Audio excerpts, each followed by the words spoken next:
Last week we learned about finding the derivative at a point using this definition. And it just gave us individual slopes at individual points, which is pretty limited in its usefulness. And we also know from drawing those tangent lines and stringing together a bunch of known derivatives and creating graphs, we know we can create a function. The question is finding equations for that function. So it follows that there is a definition for that, and it's called the derivative at a function, as a function. So instead of going between finding a point C, we're leaving it in terms of just x, so it's still the general thing. And we're just going from x to some little horizontal distance away from x. And then we're doing the limit as h approaches 0, so we're moving these 2 points close together, specifically sliding the x plus h back to where x is. The best way for us to learn about this is by actually seeing an example, so that's what we're going to do. So to find f prime of x for f of x equals x to the fourth, f prime of x is going to be the limit as h approaches 0 of f of x plus h, so x plus h to the fourth, minus f of x, which is x to the fourth, divided by h. You're probably looking at that going, now what? Now what is to foil that guy out? I did that in advance because I didn't want to make you suffer through it. I know you can foil again.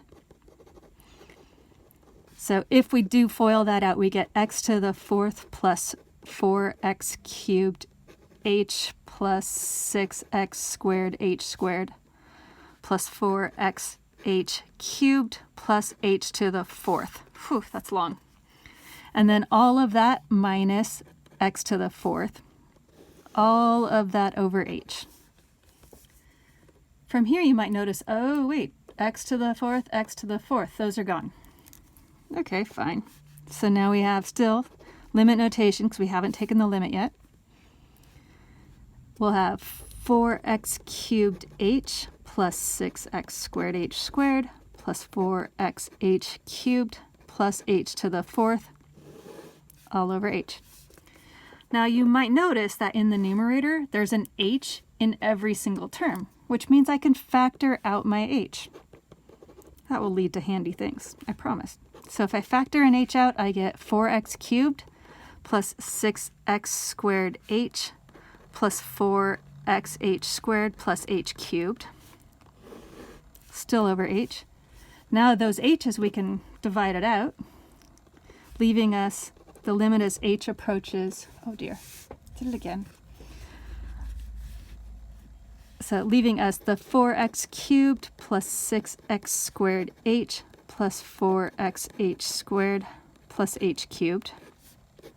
So we're taking the limit as h goes to 0. So as h goes to 0, if h is going to 0, 6x squared h, gone. 4xh squared, gone. H cubed, gone.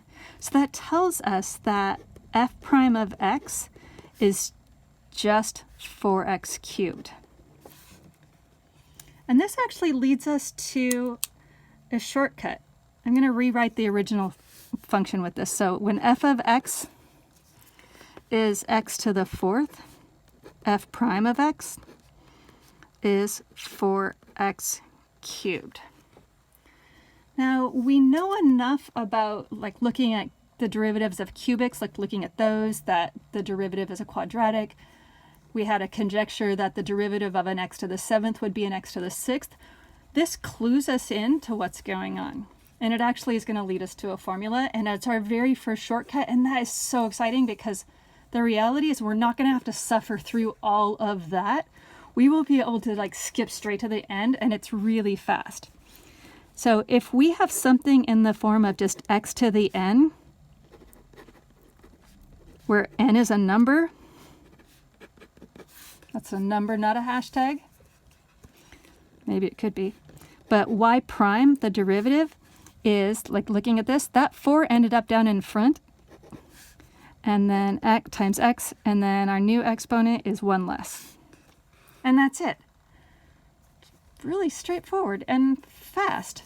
And then if you have something like y equals x to the 5th, then y prime is 5x to the 4th. It's reasonable if you had things added together. So say you have y equals, say, x to the 7th plus x to the 2nd, that y prime is 7x to the 6th plus 2x. And just for funsies, I'm going to add a 3x on here. If you think about it, the exponent on that is a 1.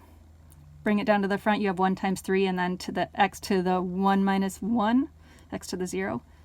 Or just applying logic, and I'm a massive fan of logic, that is linear. The slope is 3. What if I add 7 to this function? Does that do anything to your slope? Does a vertical translation, moving your graph up 7 units, does that change the slope? No. So the derivative of a constant is 0. I'll say that again. The derivative of a constant is 0. Now let's talk dilations. What if you take a quadratic, an x squared graph, and you multiply it by 4? We know from pre-calc and algebra 2 that that's a vertical dilation by a factor of 4. So if it's 4 times taller, it makes sense that it's going to be 4 times steeper. So y prime there is going to be 4 times 2x, or you might probably able to skip straight to 8x. Okay, certain things you have to be careful of, like say you have an x to the 1/2. One, it helps to recall that a 1/2 exponent is a square root. But y prime will have 1/2 x to the subtracting 1. We get negative 1/2. Subtracting 1 can get oddly difficult.